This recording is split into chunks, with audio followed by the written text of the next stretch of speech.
sales is probably one of the biggest issues a lot of freelancers and a lot of solopreneurs actually face. I've seen some great website developers, amazing graphic designers, but they don't know how to sell themselves. That's my good friend Benas, a freelancer turned agency founder who has spent the last decade building a six-figure business as a one-man operation. Yeah, I'm a huge proponent of side hustles and just experimentation and looking at things as projects. What I loved about this conversation was it wasn't just another success story. It was a real look at what it takes to build business from the ground up. A lot of people nowadays say that you need to niche down, but I feel that it might be overused advice at this point. Like, yes, you do need a niche eventually, but I feel that a lot of people hear this advice and then start niching down like instantly on their YouTube channel, on their Instagram, on everything. And it's like, no, that's not how humans are built. So if you're a freelancer, solopreneur, early stage entrepreneur, stick around because there's a lot in this conversation you'll be able to take away and actually use. And if you got any value from this video, make sure to hit the like, hit the subscribe, and drop a comment with what your biggest takeaway was from the video. I'd love to know. Let's get right into it.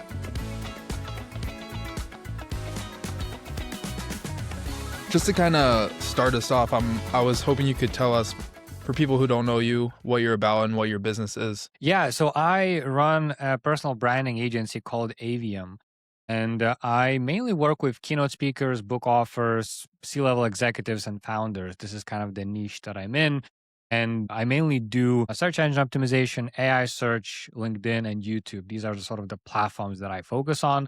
And the whole goal is to get more clients, more bookings for keynote speakers, book offers, get them more visibility, targeted visibility for the goals that they have. Interesting. So as I was reading kind of through your profile and your website, it seems that you did try the corporate route for a little bit and it didn't feel right. What felt wrong about that side of the world and what made you feel that entrepreneurship was a better fit for you? The thing is, my father is a businessman. And so from the early age, he, really kind of nudged me to read a lot of business books and sort of, I learned a lot of, maybe not the exact strategies, but at least a mindset that, having your own business, doing your own thing is kind of, in his mind was sort of a better way of kind of going through life. So I always knew that I want to start something on my own. I just never expected that to be right out of university. My original plan was, to go university. After university, at that time, I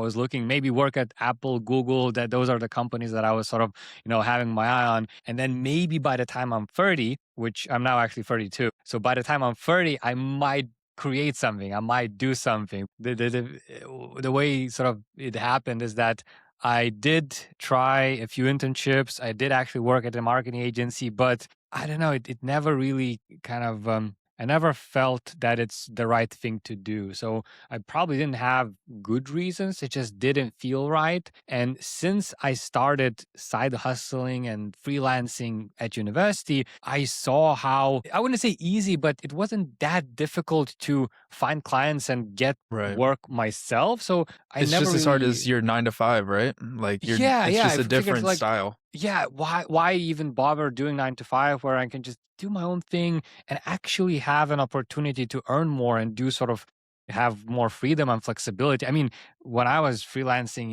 digital nomading was really taking off, but still remote work type of work. It was still, not the same level as it is right now post-COVID. COVID really took the remote work into mainstream.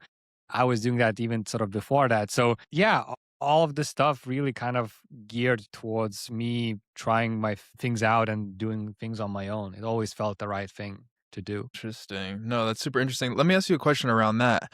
Do you think that, because you kind of said you were thinking about building a business when you were 30, let's say, but if you started when you were 30, it would take you till you're 50 to have a business that was kind of where it's at now, right? So what do you think, what's your relationship with that? Do you think it's better for, let's say, early stage people coming out of college to just jump in head first and figure it out? Or is it better to get that experience and try to prolong it until you're 30 and have a business when you're 50, Yeah, I mean, I've seen a lot of things work out. I've seen people start their business in their 40s, in their 30s and succeed. If we look at I think the biggest founders of the biggest companies, all of them started actually pretty late. by comparison. So it's never too late to start. But I would recommend people to experiment a lot more. So I don't think you have to choose, oh, it's either business or then corporate. I think whenever you start something, view it as a project, view it as a side hustle, get going. And, if you see traction, take that opportunity, do something with it. But so I would recommend people to do the same thing as I did, is experiment, start early, and yeah, still have that plan to maybe go all in when you're 30. But who knows, maybe things will take off a lot earlier and you can have more opportunities to do something. So it's something you need to make a decision that, oh, if you're at college right now, what should I do? Do what is necessary to earn income, but always have Right. something on the side working for you, and then seeing what takes off. Then this is the opportunity for that you need to sort of put your full attention. Before that, a quick word from our sponsors. Today's sponsor is my company, Mellow Media. We help businesses show up online without having to do it all themselves. Content creation to social media management, we help turn your ideas, expertise, and brand into consistent content that generates leads and builds trust. So whether you don't know where to start or you simply don't want social media taking over your whole day, my company, Mellow Media, can help you. Check out all of our links in the description. We can help you out. Just hit us up and we'll take it from there. Too. Interesting. So you're a big proponent of kind of the side hustle style of start with a side hustle, keep the full time, and then kind of move into the side hustle into a full time when it builds itself up enough. Yeah, because this is probably not that. Maybe you can dig this out, but it's not public. But I've tried so many things. I've written books like for Amazon on Kindle. I've started an e-commerce shop. I've purchased at the e-commerce drop shipping shop. But all of these things obviously failed, since this is not what I do right now. I did email marketing. I've tried various different freelancing options. I've tried even dabbling in graphic design. It's like the only reason I'm here right now is because I've tried a bunch of things and then something worked and then I stuck with it and then I kind of went down this path. So, yeah, I'm a huge proponent of side hustles and just experimentation and looking at things as projects. A lot of people want to, I think this is probably a mistake. A lot of people think that, oh, I need to now, if I want to do, I don't know, YouTube, then, okay, this is what I need to do for 2 years. I need to put it myself and everything in this. Yes, that can be a good thing. I'm not saying you shouldn't, but sometimes it restricts people from people trying, Instagram reels and shorts and something like that. So it's, if you put a lot of your effort into one basket, but it's not, you still don't have an end date when you try something else, then you might not discover more opportunities because you're stuck in this one loop of trying to make something work instead of looking for opportunities where things can actually go a lot faster. Uh, Right, interesting. So where do you think that distinction is between, because I feel like that's a super interesting topic where it's a lot of, you hear a lot of business advice, it's like you just have to stick it out, right? You just have to stick it out. But there is that fine line where you're sticking it out too long, right? And you could make a pivot. Yeah, this is a very difficult one to like talk in abstract. I would need to talk about the specific case, specific Right, person. But right, yeah, right. because both kind of work, in a sense. There is definitely an argument and a case for, and we've seen actually also a lot of examples where people stuck to something for like 10 years and then they exploded. And okay, that worked for them. So there is 100%. this thing, but it's very probably very difficult to sustain. You really have to have some sort of a passion, even an obsession about something that I Mhm. have to make this work. Let's take a look at like Mr. Beast. He Yeah, I was just about to say like Mr. yeah, like YouTube is was his thing when he was like, I don't know, 10 years old, and he Right. knew that in his heart and he had to make it work, or that's it. So there are these, but I would probably, these are more of extreme cases. The Mhm. way, for example, I look at my life, I never really had this passion or something like that, a calling, where this Mm. is what I have to do. What I did is just a bunch of little projects and experiments. And then if something didn't work, I moved on to something else. I still learned a lot along the way from, like, yeah, the good thing is that you still learn how kind of things work, how businesses work. In some ways, you learn how email marketing works. On other projects, to learn how to I don't know, at that time, buy domain names and set up hosting. So paths do cross eventually, where you find a lot of these skills do, at least in my case, they did cross and sort of benefited me a lot. But yeah, what helped me is just a lot of experimentations and then finding specific channels, specific clients, specific ways of working that, propelled me to the next stage. Interesting. So kind of going back to what we were talking about a little earlier, as you said, you started off as a freelancer, you built a client base, and then you started your business. How long did it take you to build the portfolio for your business, and what was it like managing all of those clients by yourself? Yeah. So the thing that really worked for me is when I got to Upwork, the freelancing platform. This is when it actually took off for me. It worked. I'm not sure if what Upwork works very well nowadays. I'm not on that platform anymore.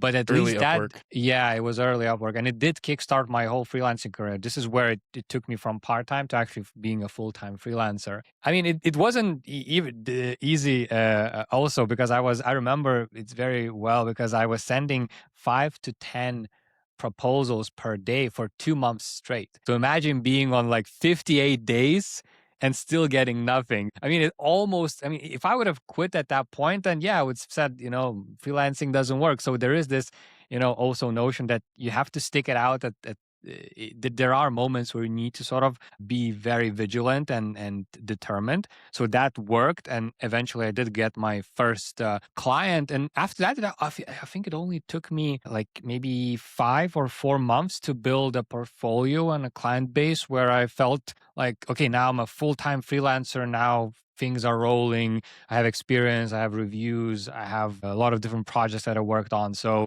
yeah, I think this is where things really, really took off. Before that, I was still freelancing, but how many? I think I was freelancing like for 2 or 3 years, like on and off as a side hustle, as a part time thing, before I Right. discovered Upwork and before I took it full time. Interesting. Hmm. So how was it when you went on Upwork and you found your first clients, and then it kind of the ball started rolling after that? Were they all in the same? Was it that same target market? Did you just find your target market and then it just clicked, or how did that? Was that the piece that you know? No, so for the longest time, I worked with just kind of anyone. I didn't have a target market actually. So I was working from starter sites to e-commerce sites to corporate sites to SaaS projects. So I was taking everybody and anybody as a client at that time. And I did that for the longest time, but I only stumbled upon the current client base, like keynote speakers, book authors, and founders, in the last like 5 or 4 years, something like that. Yeah, I only found out about this, and then started getting more clients via referrals with similar types of people, and it's only then I started niching down. Before that, I was kind of all over the place, which is kind of one of the reasons why it was very difficult for me to establish a lot of process. And I mean, SEO, in a sense, like search engine optimization, which is the thing that I did throughout my years. The principles didn't change, but still, like working from with a SaaS company and then working with a starter Right. website. I mean, there's It's still like different. workflow. Yeah, workflows are different. So it was very difficult for me to build something more than that because I didn't see a path how I can do that until I started niching down. Interesting. So let me ask you a question. Where when you started doing that, do you think it's best for early stage entrepreneurs to just jump in and find whoever that will take their business, or do you think it's better for them to find a target market first and then go from there? I would kind of do I'd probably kind of do something in between where, I mean, you still would love to figure out, at least from your own mind, from your own research, what type of people you should target. But if you're early in your journey, I would actually be open to experiment and target a lot of different people. Like if I would sit down, I would have never guessed that keynote speakers would be my target clients. I didn't even know these people kind of existed in the first place. So only by trying things out and experimenting, you can find things that you didn't even know existed or were possible. So, in some sense, yes, I do suggest people set some kind of targets or target audiences, but don't limit yourself, especially when you're early, because you don't know what's out there and what actually works for you. So you might find niches and things that, were way out of your reach, or you didn't even think that would work.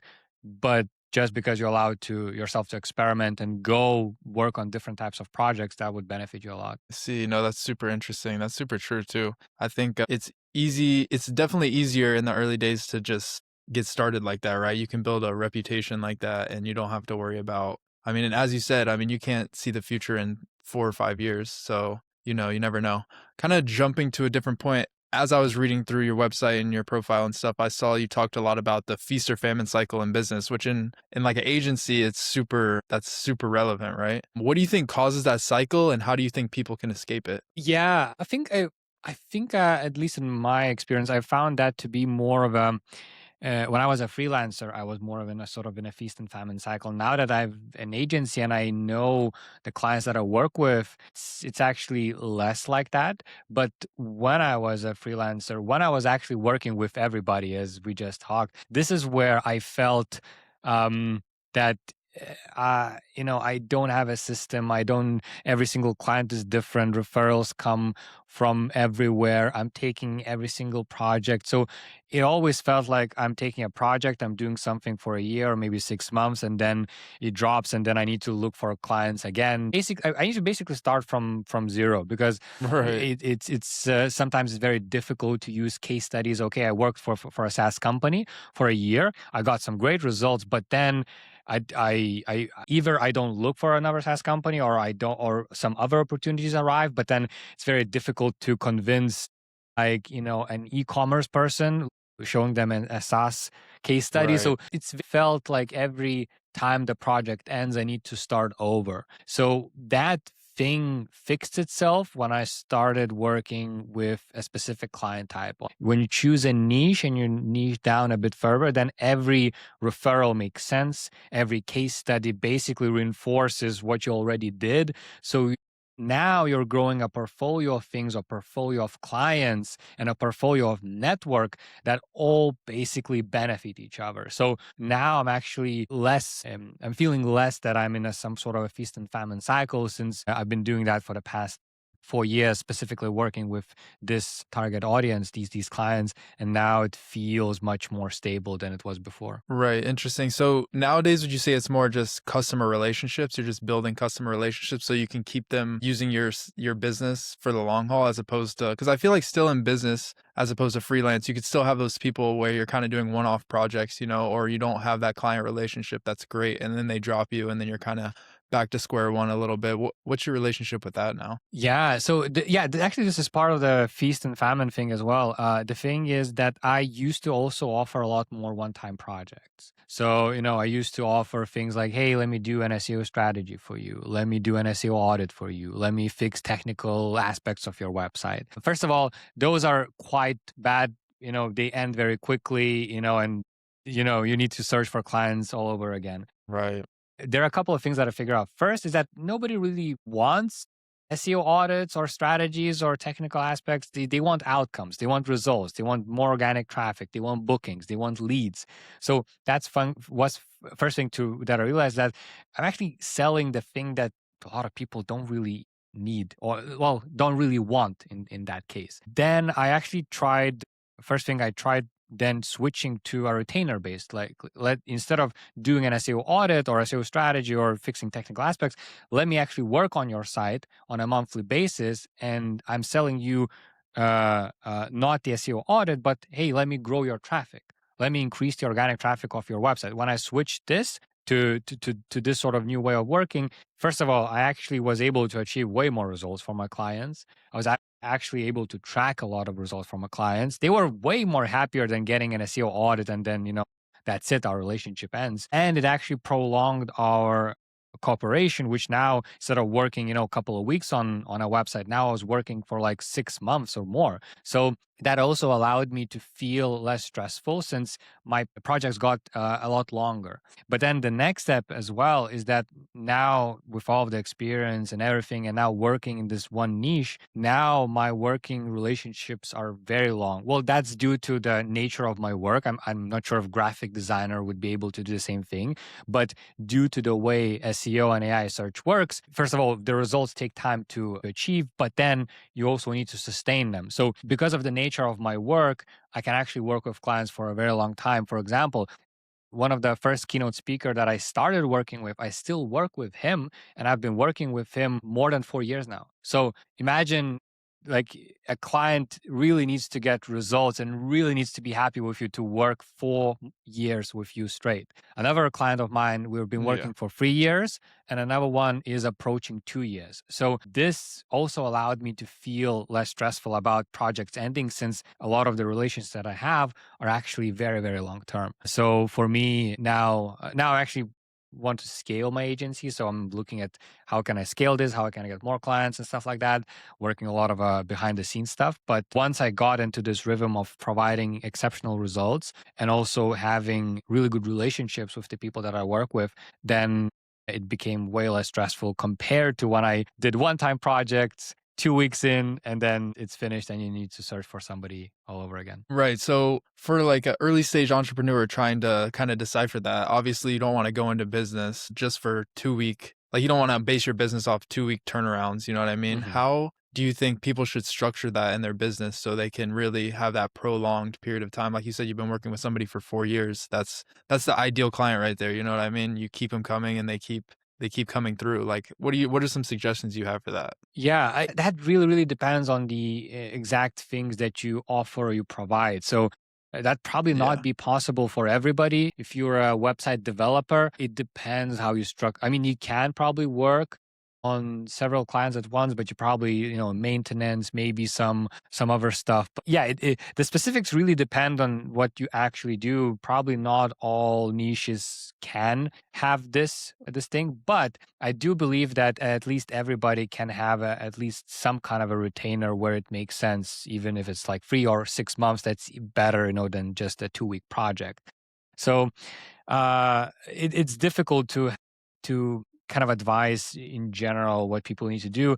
The best thing that you can do is focus on the outcomes. Okay, if you're a website developer and you're building website, what is the outcome that client is most interested in, and how can you provide that outcome over and over again? So if you can find this specific gap, then you're golden. And it might not even be related to website development. Maybe it's conversion optimization, for you, where you constantly A/B test and optimize the website, which I don't think a lot of developers think about. But this is probably the service that you can sell on a monthly basis for years to come, as long as you provide results. So you build the website once as a Mm, one-time project, but then you upsell conversion optimization, A/B testing, new landing page creation, which can be part of that. mm. So finding result or an outcome that you can provide on a regular basis that can grow and compound, this is probably the best place to start. Right, interesting. So do you think that just comes with time in business, like figuring that step out? Do you think it just comes with you getting in it and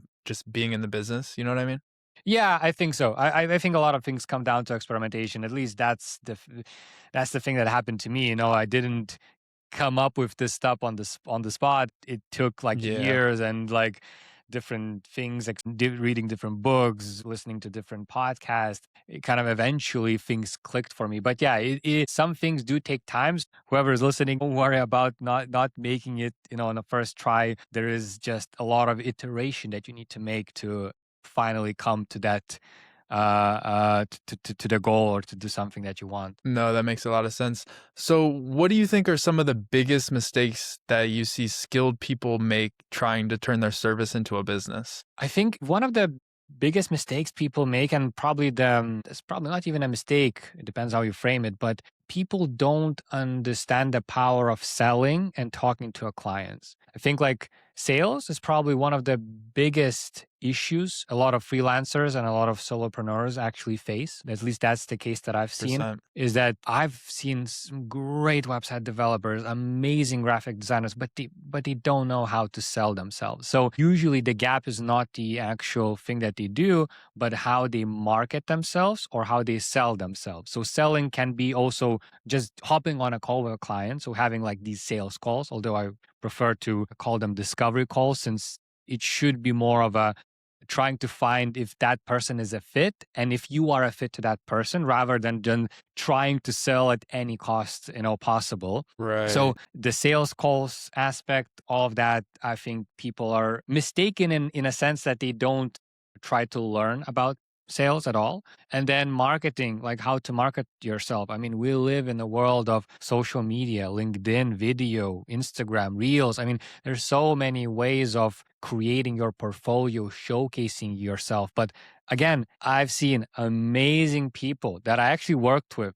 That even, for example, my like Avium, the personal branding agency website, it's built by a developer, but he has no online presence. I'm even glad that I even found him. So it's just people are quite bad at selling and then external marketing. These are probably the biggest mistakes that you can make as a Mm, solopreneur or freelancer, not paying attention to these things. 100%. 100%. And where do you think learning sales just comes with time? Because for me in my business, I've seen that's probably, like you said, one of the places I struggle with probably the most, and the place that you can always learn to get better at.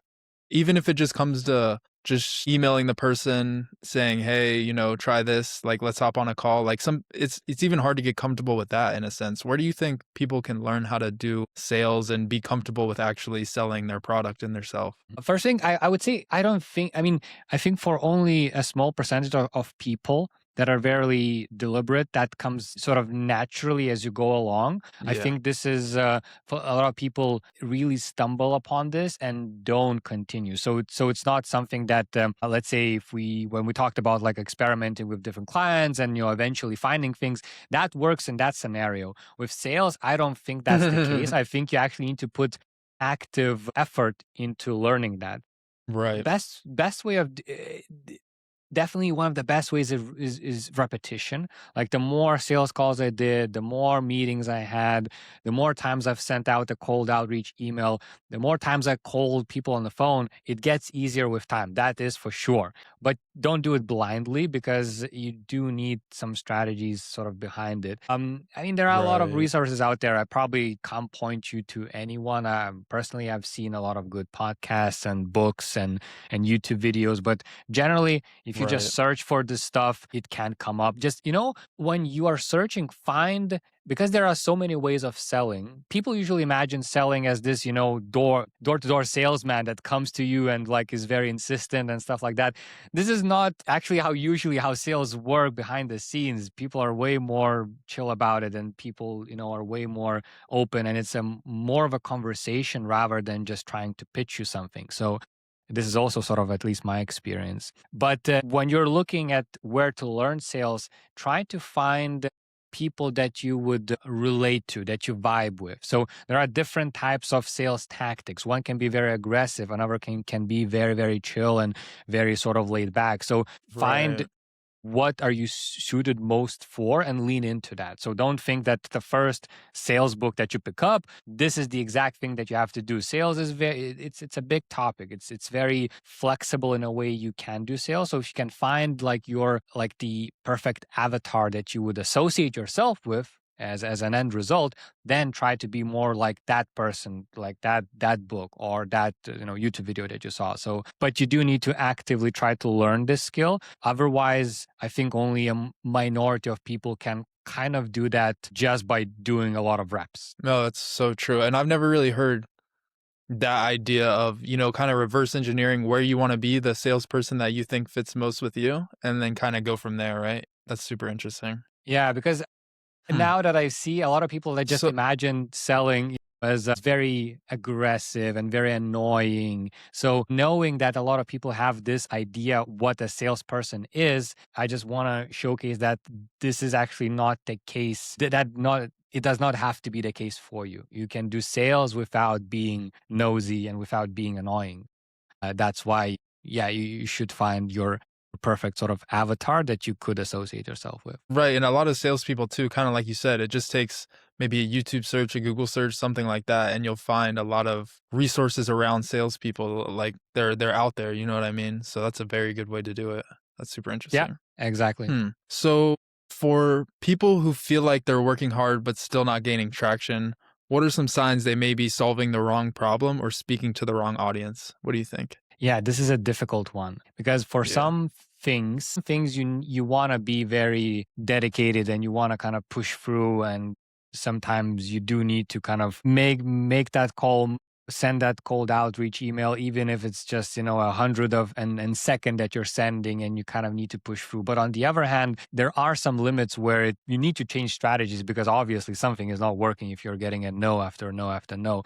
To find that balance, I think, is very difficult. Again, really depends on exactly what you're doing. For emails, that might be you need 1,000 emails. For sales calls, you might only need like 20 of them. So the numbers really differ depending on what you actually do. But I agree that it's very difficult to find that fine line between changing the direction or the strategy that you do. Honestly, maybe the best advice is that you kind of need to feel it out and see, like, look honestly at the situation and see, is this something that I maybe not quit, but just try different approach, different direction, different strategy, and if that doesn't work, maybe try something else in the same sphere. If that doesn't work, okay, maybe now you change the actual thing that you do. There is this sort of I think, way of going about things where you don't specifically change the project that you do. You just change the approach several times until you feel you've kind of exhausted a lot of things, and then you might move on. Hmm. No, that's super interesting. What are some examples of kind of in your business where you had to do something like that? Just curious. I think I probably made every possible freelancing mistake out there. Now that I know sort of how, I mean, I've been doing it freelancing for the last 10 years, and looking back, I've probably made every single mistake out there. And hopefully, like, I'm very fortunate that I kind of learned from these mistakes and sort of changed things. But honestly, there are kind of a lot of different things that I did and then changed. I used to, cold outreach people, send like a lot of templated messages. Then I understood that that doesn't work. You need to sort of be more sort of personal with them. Then trying to sort of find ways to what is the best software to use for that, and then what is, okay, maybe I'm not even targeting the right people. I should go back to collecting emails. That it's just, everything became an experiment to me. And there were a lot of tiny things that I tried and then changed and then tried again and changed. And eventually it grew into something real. But as with everything, you don't need a lot of wins. You might just need a one or two clients, one or two investors, one or two of anything to actually kind of lift you up. So in that sense, it doesn't really matter how many things you iterated or tried. As long as you get that one client, it might actually set you up for the future. Right, no, 100%. I've seen that in my business too, In the early days, it's like you're reaching out to so many people, you're doing all of this, but all it really takes is like one or two people at the right time to keep you going in that direction, you know what I mean? And that's Yeah, super yeah. that's something not a lot of people talk about either. That is super important.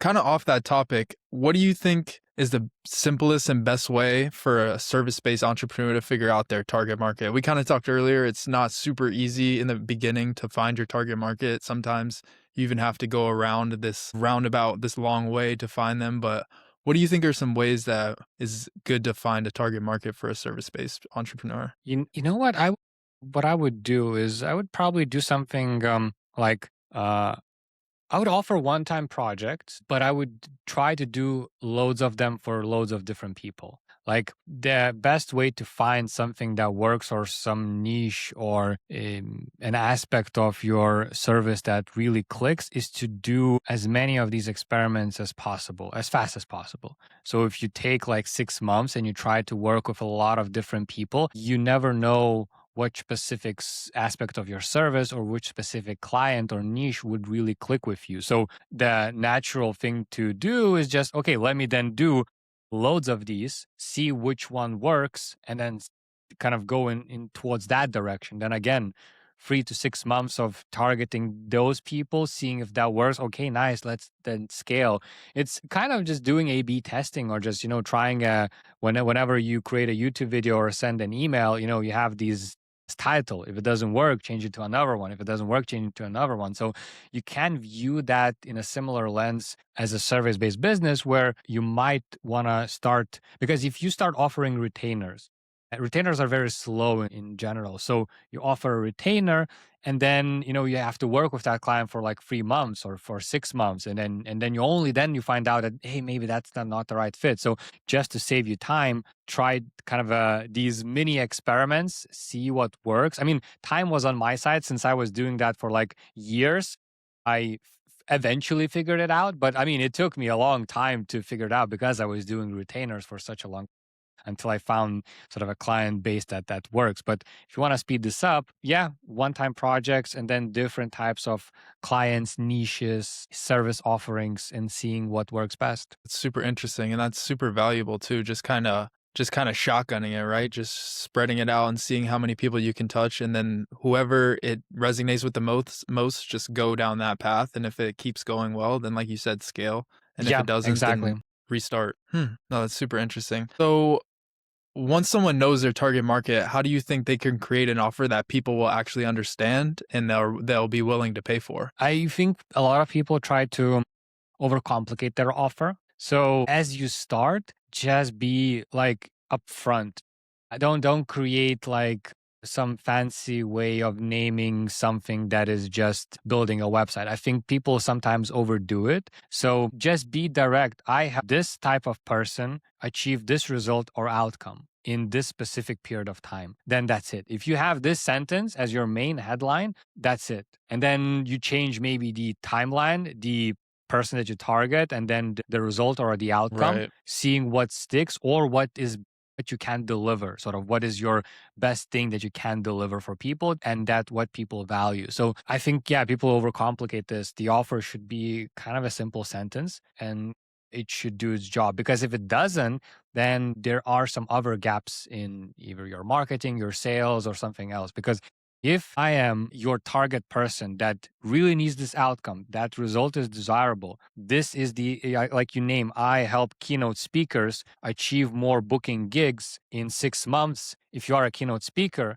if you need more booking gigs, and if 6 months sounds amazing to you to get more clients, then like it's a no brainer to work with you.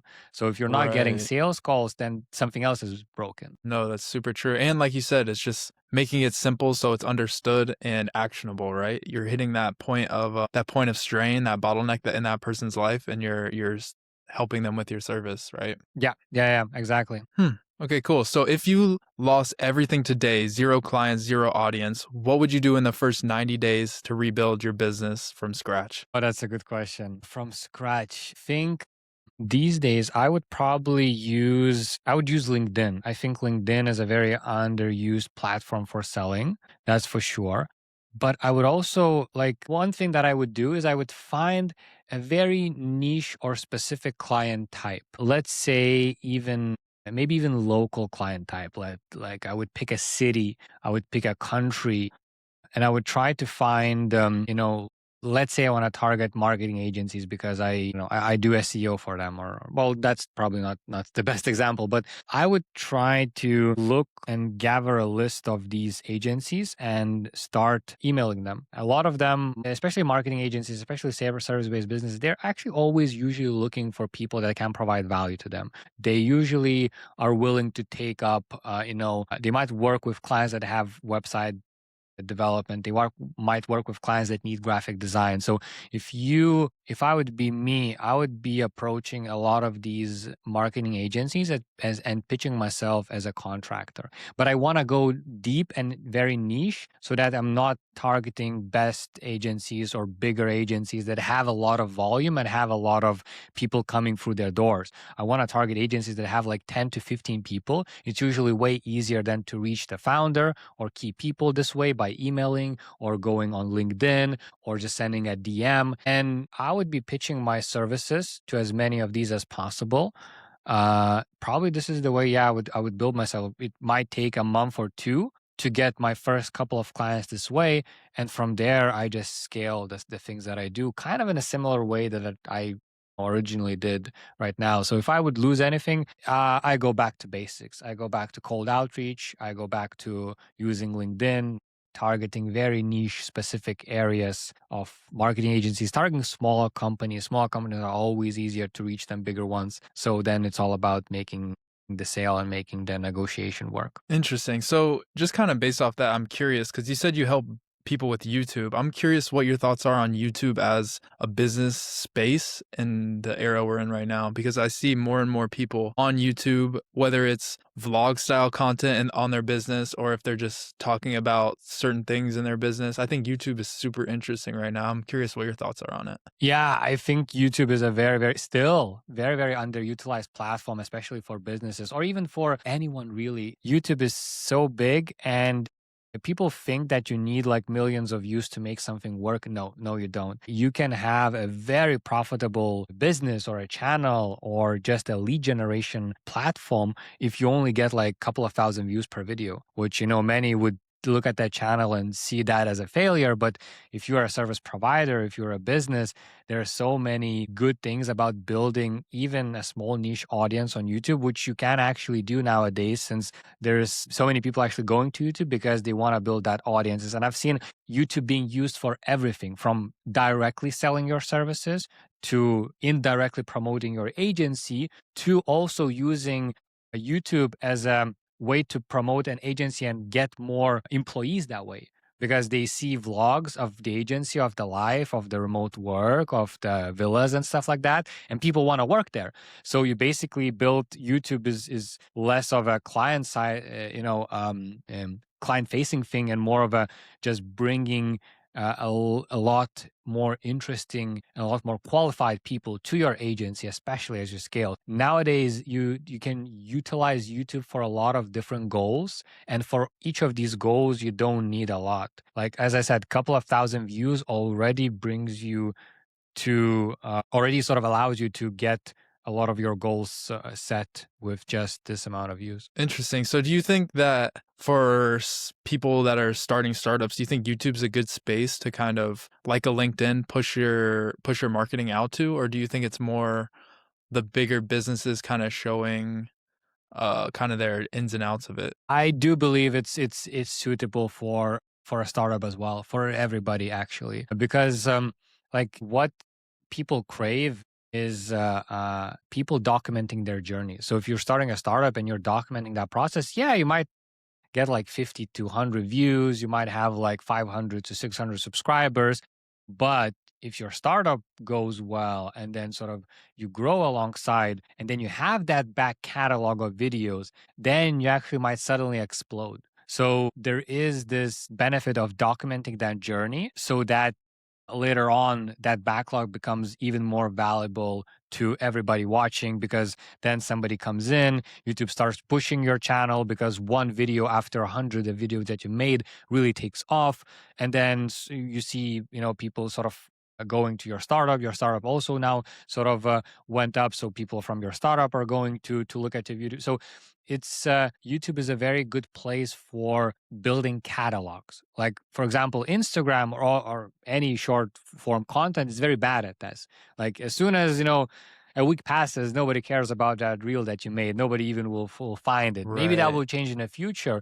But with YouTube, YouTube is a very like people are watching old videos all of the time. YouTube is servicing old videos all the time. So what I love about YouTube is that whenever you make a video, it doesn't go into a void as you would think. It actually stays in your catalog and it might bring you even more benefit later down the line when people now go to your documented startup journey and then you see he made like 60 videos. I can scroll back a year and I see, and people will form an opinion about you because they see you did so many videos. And actually that's the same thing that I'm doing on my YouTube channel. I'm just first I document my freelancing journey. Now I'm documenting sort of how the agency is growing, and basically precisely for this thing. People out there doing it, and I mean, it's the best lead gen service. Like, any lead gen compared to YouTube, like, YouTube is probably if you can do it right, YouTube is the best lead gen out there 100%. Exactly. I've seen so many niche channels, small channels doing crazy numbers on YouTube, but they only have like, 5,000 subscribers and 1,000 views per video, but they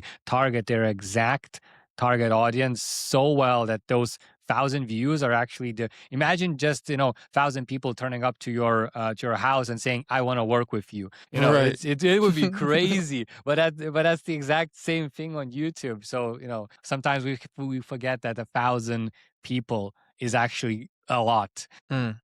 Social media really No, skewed our 100%. understanding of like what is 1,000 people, like 10,000 views, millions of views. We now talk about billions of views. Damn, I mean, it's 1,000 people is still a lot. And I think, yeah, just kinda going off that, it's changed a lot in the last little bit. Like, I've heard more of that idea in the last year and a half than I have prior to this. It's you don't need 1,000,000 views, you just need those 1,000 people that are actually resonating with your content and wanting to move off of it, right? And that's how you make the sales. Like, there's people with 5,000,000 subscribers that can't make any sales. Yeah, yeah, exactly, exactly. This is definitely a new idea. It's only myself. I've only been hearing that for the past couple of years, where I think YouTube is moving in a direction of, especially since AI is now more prominent. You can actually make videos with AI and all of that stuff. So you need to think about, okay, so if AI is gonna go into the trajectory that it's going to, what are the things that it's not going to replace? Vlogs are actually coming back because it's very difficult to do a Mhm. full 20-30 minute vlog. Like nowadays AI is not in a place to be able to create that type of content, so it's coming back to YouTube. It's feeling more real, it's less polished, it's more, so documenting the journey on your phone, doing more vlogs, doing more documentation style of content. This is what is working right now because people are pushing back against AI, which is very polished, very nice, and can actually replace a lot of educational content. No, nowadays, I mean, you don't want to search, 5 best business tips, on whatever. It's you can just go to Claude or ChatGPT. It's gonna give you much better answer, much faster. So you need to switch the type of content that you make, which is probably more towards, blogging, vlogging, just something that AI would find difficult to replace. Yeah, yeah, like you have to be more of a personality in a sense that people follow you because they like you, not because of the Right. information that you provide. And then that's how you build an audience. Interesting. So when you go in and help people with YouTube, is that kind of the thing that you tell them to do? Because I feel like for business, for example, they can get that confused where they just want to bring the value that they do at their business to YouTube, just telling people 5 best business tips or whatever. Do you try to steer them in that direction to show more of that personality than just say like business tips and stuff like that? Yeah, yeah, I do. And I do want to steer them to create something that is very unique to them. So if they've done something, invented something, written a book on something, like you have to nowadays it's no longer useful to talk about general stuff. So if you're talking about business tips, you need to have a title and a thumbnail and a hook where basically it says I not 5 business tips that and then any person can use, or more like I created this business, I failed at it, or I worked at Fortune 500 company. And I like you have to bring out something that is very difficult to replicate. Sort of what is your experience? So bringing your experience in allows you to make your videos unique, even though you might be telling those exact, let's say, 5 business tips in the very similar way. If you combine that with a story and your own experience, that is actually more interesting than the same tips that people can go and find on ChatGPT. So there is this angle of bringing that personality in and making yourself more standing out more where nobody can really copy you. When you say, for example, in the first year of freelancing, I earned like $6. Like that's a very unique thing for me. Like how many freelancers in their first year earned this? And this is kind of the hook that I can use on LinkedIn post, on a YouTube video, on a in a like it's very unique to me because this is the thing that I did. So if you can draw out your real experiences that are very unique, and it's not that difficult to find as people may think. We all have very different lives. We just never really written it out or documented it. So we don't know these things until we actually put it on paper. No, that makes sense. All right, cool. Well, I have some rapid fire questions for you. Yeah, let's go. What do you think is the most underrated advantage a founder can cultivate today? Being able to talk to camera. Because nowadays, like Zoom calls, podcast, video, YouTube video, sales calls, like we do so many things on video. I mean, even Instagram reels or stories, like being good on camera is number one skill that a lot of people should learn. Interesting. So do you think the idea of building business not in front of the camera is like not a thing anymore? You know how back in the day, the 50s, maybe in the 90s, people would be billionaires, nobody would know who they were. Do you think that's a thing anymore or no? I think it still exists, but it's probably getting more difficult to do since, to be able to have a successful business, you kind of need internet in some shape or form. So you will eventually need a website, a social media. But nowadays, doing that via a personal brand is even more powerful than just building a business Instagram account. So this is why I Right. think it's kind of probably not necessary for everybody, but definitely for a lot of people and for a lot of businesses. Maybe that a lot of people nowadays say that you need to niche down, but I feel that it might be overused advice at this point. Like, yes, you do need a niche eventually, but I feel that a lot of people hear this advice and then start niching down like instantly on their YouTube channel, on their Instagram, on everything. And it's like, no, that's not how humans are built. Like, if you're building a personal brand, for example, I mean, you do have various different hobbies, various different takes on many different things. If now I only start talking about this niche thing, I think you're limiting yourself and your personal brand this way. So, and it's the same with being a service provider. Going too niche too quickly might limit you. You need to be very careful of that general advice, which I think nowadays people take like too seriously and too far. No, that makes sense. And that kind of goes back to what you were saying before, as you know, it's one thing if you A B test for 3 months and you go to all these different services and you try a bunch of different stuff and then you find one that really clicks. But if you're just going to niche down off the bat, then it's probably going to be harmful to your business. Exactly. Yeah. All right, cool. What's one habit that's helped you stay consistent as a business owner?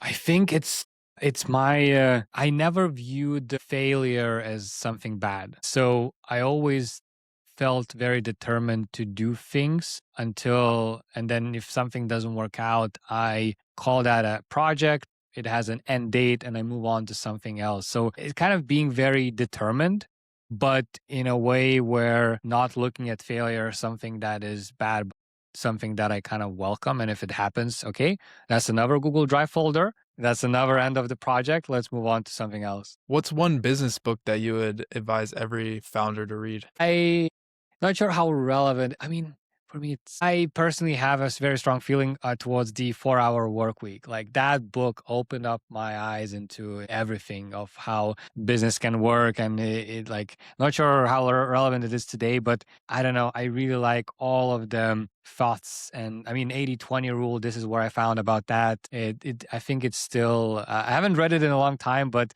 I think it should be the one that people should read. If you haven't, yeah, that's probably the one that you should go for. Cool. Well, that's all I have for you. I appreciate you for coming on. This was a great podcast, and you left a lot of good stuff out there. I appreciate it. Thank you so much for having me. It was such a fun conversation. You had really, really good questions. It was really, really cool to go through everything.